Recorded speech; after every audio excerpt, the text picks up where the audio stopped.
Hello friends, মৌসুমি রান্নাঘরে তোমাদের সবাইকে অনেক অনেক স্বাগত।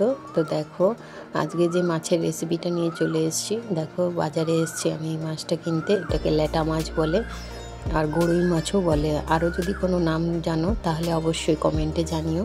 তো আমি এখানে 500 গ্রাম নিয়ে নিয়েছি ল্যাটা মাছ। এই দেখো, তো আমাকে তো ফ্রিজে রাখতে হবে, সেই জন্য আমি মাছগুলোকে এইভাবে রেখে দিয়েছিলাম।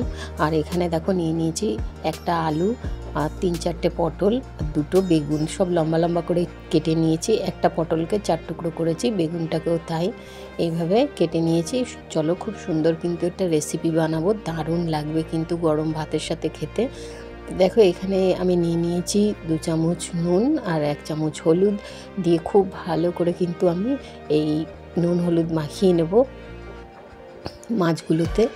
তো সব মাছ আমি রান্না করব না, যাই হোক নুন হলুদ মাখিয়ে রাখলাম। আর দেখো, এখানে নিয়ে নিয়েছি 1 চামচ জিরে, আর 5-6 কোয়া রসুন, 4টে শুকনো লঙ্কা, আর মোটা মোটা করে কেটে রেখেছি দেখো পেঁয়াজটা দিয়ে দিলাম, আর 1 ইঞ্চি মতন আদা দিয়ে দিলাম। এটাকে আমি ভালো করে মিক্সিতে ঘুরিয়ে নিয়েছি। দেখো, মশলাটা একদম পারফেক্টভাবে হয়ে গেছে। আর মশলা কিন্তু আমি খুব অল্পই ব্যবহার করি, তোমরা দেখলে কতটুকু দিলাম। খুব বেশি মশলা দিয়ে কিন্তু আমি রান্না করি না, আর তেলও কিন্তু তাই। তো এখানে দেখো, তেলটা আমি 2 চামচ মতন দিয়ে দিলাম সাদা তেল, আর 1/2 চামচ মতন দিলাম সর্ষের তেল। সাদা আর সর্ষের তেল মিশিয়ে কিন্তু আমি এই রান্নাটা করব, কারণ আমি অনেকগুলো মাছও ভাজবো, আর এতে কিন্তু খুব সুন্দর একটা টেস্টও আসে সাদা তেল আর সর্ষের তেল মিশিয়ে করলে কিন্তু। তো দেখো, আমি মাছগুলোকে এবার একে একে কড়াইতে দিয়ে দিচ্ছি। খুব সুন্দরভাবে কিন্তু আমাদেরকে এই মাছটা ভাজতে হবে।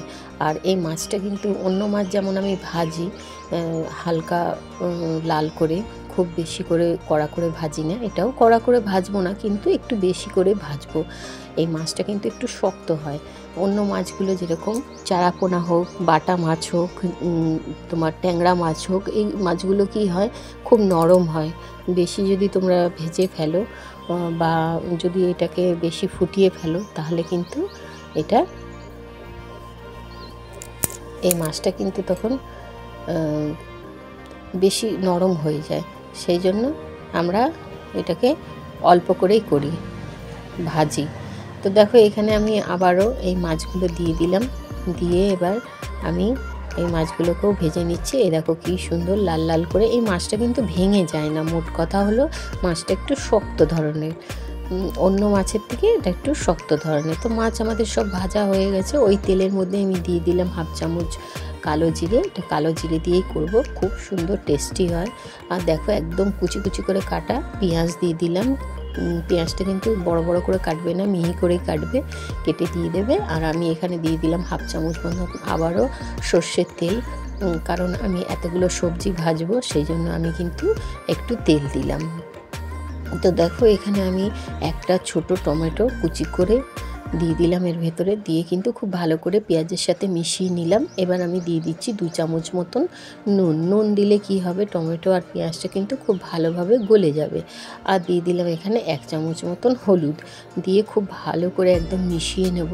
এই রেসিপিটা কিন্তু খুব টেস্টি হয় বন্ধুরা, তোমরা বাড়িতে দেখো খেয়ে কত সুন্দর লাগে। তো এখানে আমি দিয়ে দিলাম প্রথমে আলুটা সবথেকে বেশি শক্ত সবজিগুলোর মধ্যে, সেই জন্য আলুটাকেই প্রথমে দিলাম। আর দেখো, এখানে দিয়ে দিলাম আমি পটলগুলো, লম্বা লম্বা করে কেটে রেখেছিলাম, পটলগুলো দিয়ে দিলাম। আর দিয়ে খুব ভালো করে কিন্তু আমি এটা আলু পটলটাকে এই পেঁয়াজ আর টমেটোর সাথে কিন্তু ভালো করে মিশিয়ে নিচ্ছি। দেখো, মিশিয়ে আর খুব ভালো করে কিন্তু ফ্রাই করে নিচ্ছি। তো দেখো, এখানে কিন্তু টমেটো আর পেঁয়াজ একদমই গলে গেছে, তোমরা দেখতেই পাচ্ছ। দেখে মনে হচ্ছে মশলা দেয়া, কিন্তু মশলা এখনও দিইনি। এবার আমি মশলা দেব। এই দেখো, মশলাটা এবার আমি দিয়ে দিলাম। আর যেহেতু মিক্সিতে মশলা করি, মিক্সিতে কিন্তু মশলা করলে এই একটা ঝামেলা যে একটু জলের পরিমাণটা বেশি দিতে হয়, নাহলে কিন্তু জিরেগুলো ভালো করে পেশাই হয় না। তো দেখো, এখানে আমি এবার দিয়ে দিলাম বেগুনটা লাস্টে দিলাম। তার কারণ হলো যে বেগুন কিন্তু খুব নরম হয়, তাড়াতাড়ি গলে যায়, সেই জন্য আমি একটু বেগুনটা পরে দিলাম। তো দেখো, এখানে খুব সুন্দর কিন্তু একটা গন্ধ বেরিয়েছে মশলা ভাজার গন্ধতেই তোমরা বুঝে যাবে যে হ্যাঁ, মশলা খুব সুন্দরভাবে আমাদের ভাজা হচ্ছে। আর মশলা ভাজা হয়ে গেলে যখন দেখবে খুব সুন্দর একটা গন্ধ বেরিয়ে গেছে তখন তোমরা পরিমাণ মতন জল দিয়ে দেবে, যেমন ঝোল খাবে বা গ্রেভি খাবে সেই আন্দাজে দেবে। তো চলো এবার আমি একটুখানি ঢেকে দিয়েছিলাম এটা ভালো করে ফোটার জন্য। এই দেখো খুব সুন্দরভাবে একদম টকবগিয়ে ফুটে গেছে, কিন্তু পটল আলু আর বেগুন দিয়ে এত সুন্দর লাগে এই ঝোলটা, তোমাদেরকে কি বলবো বন্ধুরা। তো দেখো আলুটা কেটে দেখলাম এখনও কিন্তু আমাদের কোনো কিছুই সিদ্ধ হয়নি। বেগুন তো ধরো সিদ্ধ হয়েই যাবে, আলুটা কিন্তু সিদ্ধ হয়নি। আর আলু যখন সিদ্ধ হয়ে যাবে তখন জানবে যে খুব ভালোভাবে কিন্তু আমাদের তরকারি বা মাছের ঝোল খুব ভালোভাবে কিন্তু রেডি হয়ে গেছে। তো দেখো ভাজা মাছগুলো আমি দিয়ে দিলাম, দিয়ে আমি কিন্তু একটু ফুটিয়ে নেব। তোমাদেরকে আগেই বলেছি মাছগুলো কিন্তু একটু শক্ত ধরনের হয়। তো দেখো আমি দিয়ে দিয়েছিলাম, দিয়ে ঢাকা দিয়ে দিয়েছিলাম, খুব ভালোভাবে কিন্তু ফুটে গেছে। এই দেখো মাছগুলো যেমন ছিল ওরকমই আছে, অন্য মাছ হলে কিন্তু ভেঙে যেত নরম হয়ে, এটা কিন্তু ভাঙবে না। তো চলো এবার একটা আলু আমি কেটে দেখে নিই কীরমভাবে সিদ্ধ হয়েছে। এই দেখো একদম খুন্তি ইয়েতে ভেঙে যাচ্ছে, তার মানে আমাদের পারফেক্টভাবে এই মাছের ঝোল কিন্তু একদম রেডি হয়ে গেছে। একদম গরম গরম ভাতের সাথে এই মাছের ঝোল কিন্তু দারুণ জমে যাবে। খুব সুন্দর কিন্তু একটা গন্ধ বেরোচ্ছে, যদিও বা তোমরা এই গন্ধটা পাবে না, কিন্তু তোমরা বাড়িতে যদি করো নিশ্চয়ই পাবে। তো দেখো এখানে আমি দিয়ে দিলাম গরম মশলা, একদম গ্যাসটাকে অফ করে দিয়েছি, দিয়ে এবার দিয়ে দিলাম গরম মশলা দিয়ে খুব ভালো করে এবার আমি এটাকে একটুখানি এই দেখো ঝোলের মধ্যে কিন্তু দিয়ে আমাদের কিন্তু হয়ে গেছে। এবার আমি মাছের ঝোলটাকে এই দেখো বাটিতে নামিয়ে নিলাম, সবগুলোকে নামিয়ে নিয়ে কিন্তু দেখো খুব সুন্দর লাগছে দেখতে, আর ততটাই কিন্তু টেস্টি হয় খেতে। আর কালার দেখেও তোমরা বুঝতে পারছো যে কত সুন্দর হয়েছে।